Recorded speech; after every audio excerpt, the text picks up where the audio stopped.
Merci. Nous en venons à la question que va poser M. Jacques Moignard. Vous avez la parole, mon cher collègue. Merci, Monsieur le Président. Madame la Ministre, chers collègues, je tiens à appeler votre attention sur le devenir du centre hospitalier intercommunal de Castelmoissac face à l'éventualité d'une fermeture définitive de ses lits en chirurgie orthopédique. D'inquiétantes perspectives semblent en effet se dessiner pour l'hôpital moissaguais dans un contexte où 11 des 32 lits que compte le service de chirurgie orthopédique du centre hospitalier de Montauban ont récemment été supprimés. Ainsi, le rapport d'étape d'un cabinet spécialisé préconise le transfert de la chirurgie orthopédique vers l'hôpital de Montauban pour confier à l'hôpital de Moissac la seule activité ambulatoire. Un scénario qui priverait ce centre hospitalier de 50% de ses actes, avec à la clé une déstabilisation de l'activité globale de l'hôpital et à terme, sûrement, la disparition pure et simple du service public hospitalier en milieu rural. Pour autant, l'activité chirurgicale non lourde y est exemplaire et de très grande qualité. Les patients à faire confiance aux chirurgiens, à l'image du docteur Nesri par exemple, et aux équipes médicales de l'hôpital de Moissac sont toujours plus nombreux. Pour la seule année 2014, notez bien, l'activité a progressé de 32%. En tout état de cause, cette offre de soins répond à un réel besoin de proximité qu'exprime sur tout l'ouest du département une population plutôt âgée, peu mobile, mais toutefois en progression à l'image de l'essor démographique de notre département de Tarn-et-Garonne. Face à un tel constat, Madame la Ministre, les orientations stratégiques du projet médical de territoire en Tarn-et-Garonne ne sauraient méconnaître le potentiel de développement qu'offre l'hôpital public de Moissac. Pas plus qu'il ne saurait sous-estimer les besoins de santé d'un département qui connaîtra, d'ici à 2040, la plus forte croissance démographique de notre pays.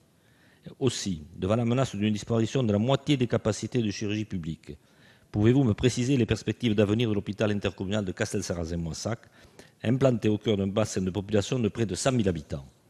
Également, quelles garanties pouvez-vous m'apporter afin de préserver en Tarn-et-Garonne la qualité des soins et la proximité de services publics hospitaliers? Je vous remercie.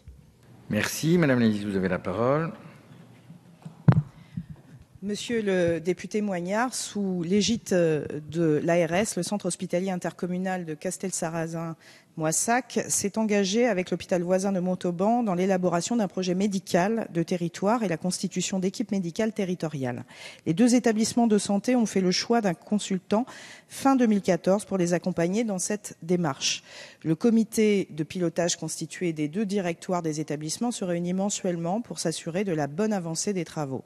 4 thématiques prioritaires ont été définies autour de la médecine, des personnes âgées, de la chirurgie et enfin des activités concernant la femme, la mère et l'enfant. Des propositions sont en cours de finalisation et pourront donc être soumises aux instances des établissements avant l'été. Fort d'une dynamique instaurée depuis plusieurs années dans le domaine des urgences, les deux établissements de santé souhaitent renforcer leur collaboration, notamment par le développement des consultations avancées dans plusieurs spécialités, ainsi que la nécessaire consolidation de la filière gériatrique. Concernant la chirurgie, la question n'est pas celle de l'arrêt de l'activité, l'enjeu est que l'hôpital s'engage dans le développement de la chirurgie ambulatoire. Pour ces deux hôpitaux qui sont en grande difficulté financière, l'engagement dans une dynamique de coopération territoriale est de nature à contribuer à assurer la pérennité de la qualité et de la sécurité des soins attendus par la population. Réponse, vous avez la parole, M. Moignard. Merci, Monsieur le Président. Madame la Ministre, juste un rappel, et je me permets en effet de rappeler ce qui s'est passé lors de la fermeture de la maternité de Moissac il y a une dizaine d'années. Le centre hospitalier de Montauban n'a récupéré que 10% des accouchements, alors qu'il était prévu qu'effectivement, de façon automatique, la totalité ou quasi la totalité des femmes enceintes accouchaient donc à Montauban, 10% uniquement. Donc l'essentiel des patients s'étant dirigé vers le secteur privé et démontrant de la sorte le défaut du service public en milieu rural. Merci. Merci.